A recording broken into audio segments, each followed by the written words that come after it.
कभी सोचा है कि जब हम अपना कोई पर्सनल गाना YouTube म्यूजिक पर अपलोड करते हैं तो उसके साथ असल में होता क्या है? आज हम इसी गुत्थी को सुलझाएंगे और समझेंगे कि हमारे अपने म्यूजिक कलेक्शन को लेकर क्या नियम है। चलिए शुरू करते हैं। ये एक ऐसा सवाल है जो हम में से कई लोगों के मन में आता है। क्या वह संगीत सच में प्राइवेट रहता है? क्या उसका कंट्रोल हमारे पास ही होता है? फिक्र मत कीजिए, आज इन सारे सवालों के जवाब मिलने वाले हैं। इसे आसानी से समझने के लिए हमने इसे 5 हिस्सों में बांटा है। हम स्टोर्ड म्यूजिक क्या है ये जानने से शुरू करेंगे, फिर ओनरशिप और प्राइवेसी पर बात करेंगे और आखिर में नियमों और एक क्विक समरी के साथ इसे खत्म करेंगे। तो चलिए पहले हिस्से पर चलते हैं। तो सबसे पहली और सबसे ज़रूरी बात, जब YouTube म्यूजिक स्टोर्ड म्यूजिक कहता है तो इसका असल में मतलब क्या होता है? आइए इसे थोड़ा आसान करके समझते हैं। तो देखिए, ऑफिशियली स्टोर्ड म्यूजिक का मतलब है कोई भी म्यूजिक फाइल, उसका कवर आर्ट और उसकी जानकारी जिसे किसी डिवाइस से YouTube म्यूजिक अकाउंट पर अपलोड किया गया हो। सीधे शब्दों में कहें तो ये वो म्यूजिक है जो आपका अपना है, चाहे वो आपकी खुद की बनाई धुन हो या कोई पुरानी सीडी जिसे आपने सालों पहले डिजिटल किया हो और जिसे आप अपने पर्सनल इस्तेमाल के लिए क्लाउड पर लाते हैं। और हाँ, ये सिर्फ गाने की फाइलें नहीं है, ये पूरा का पूरा पैकेज है। MP3s, उनके साथ जुड़ा एल्बम आर्टवर्क और यहाँ तक कि आर्टिस्ट और एल्बम का नाम जैसी डिटेल्स भी, ये सब कुछ स्टोर्ड म्यूजिक का ही हिस्सा माना जाता है। इसे समझने का सबसे अच्छा तरीका जानते हैं क्या है? सोचिए कि ये आपका अपना पर्सनल डिजिटल लॉकर है। ये लॉकर सिर्फ आपके म्यूजिक कलेक्शन के लिए है और ये क्लाउड में एकदम सेफ रखा है, सिर्फ आपके लिए। अच्छा, तो अब हम ये तो जान गए कि ये है क्या, पर अब आता है बड़ा सवाल। जब आप अपना संगीत अपलोड करते हैं तो उसका असली मालिक कौन होता है? और इसका जवाब एकदम सीधा और साफ है, आप। मतलब जिसने म्यूजिक अपलोड किया है वो ही उसका मालिक है। सारे अधिकार उसी के पास रहते हैं। YouTube उस पर अपना कोई दावा नहीं करता। मतलब यहाँ भूमिकाएं एकदम साफ है। संगीत का मालिक वो है जिसने उसे अपलोड किया है। YouTube का काम बस उस फाइल को स्टोर करना और प्लेबैक की सर्विस देना, बस इतना ही। ठीक है, तो मालिकाना हक की बात तो हो गई, लेकिन प्राइवेसी का क्या?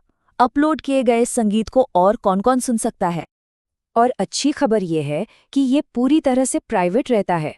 जो भी संगीत अपलोड किया जाता है वो अपलोडर के अकाउंट में ही लॉक रहता है, उसे कोई और नहीं सुन सकता। और जब हम कहते हैं कोई और नहीं, तो इसका मतलब सच में कोई और नहीं है। न दूसरे यूजर्स, न आम जनता, और तो और गूगल फैमिली प्लान के मेंबर्स भी नहीं। किसी को भी अपलोड किए गए म्यूजिक का एक्सेस नहीं मिलता, वो सिर्फ उसी के लिए है जिसने उसे अपलोड किया है। तो मालिकाना हक अपना और म्यूजिक भी पूरी तरह से प्राइवेट, बढ़िया है। अब आते हैं कुछ प्रैक्टिकल बातों पर, जैसे कि कॉपीराइट और टेक्निकली फाइलों के साथ होता क्या है। तो यहीं पर अपलोड करने वाले की जिम्मेदारी बनती है। देखिए, YouTube तो संगीत रखने के लिए जगह दे रहा है, लेकिन ये पक्का करना अपलोडर का काम है कि उसे अपलोड करने का कानूनी अधिकार हो। आखिर प्लेटफॉर्म को सबके लिए फेयर और लीगल रखना भी तो जरूरी है। इसे ऐसे समझते हैं, अगर कोई गाना खुद बनाया है या फिर कोई सीडी कानूनी तौर पर खरीदी थी तो कोई दिक्कत नहीं, लेकिन अगर इंटरनेट से कोई गाना गैर कानूनी तरीके से डाउनलोड किया है तो उसे अपलोड करना सीधे सीधे नियमों के खिलाफ है। एक और सवाल जो अक्सर मन में आता है, क्या YouTube अपलोड की गई फाइलों में कोई बदलाव करता है? क्या ओरिजिनल फाइल वैसी ही रहती है? प्रोसेस काफी सीधा सा है। फाइल अपलोड होती है और फिर YouTube उसमें कुछ छोटे-मोटे टेक्निकल एडजस्टमेंट्स करता है। ये सब इसलिए ताकि वो गाना हर डिवाइस पर एकदम स्मूथली, बिना अटके चले। तो मतलब घबराने वाली कोई बात नहीं है। गाने का जो असली फील है, जो उसका एसेंस है, वो नहीं बदलता। इससे बस एक छोटा सा टेक्निकल ट्यून अप समझिए, जिससे सब कुछ मक्खन जैसा चले। चलिए, तो हमने डेफिनेशन, ओनरशिप, प्राइवेसी और रूल्स सब कुछ देख लिया। अब फटाफट इन सबको 5 जरूरी पॉइंट्स में समेट लेते हैं। तो ये बातें ध्यान में रखनी है। म्यूजिक का मालिकाना हक अपलोडर का ही रहता है। अपलोड्स पूरी तरह से प्राइवेट होते हैं।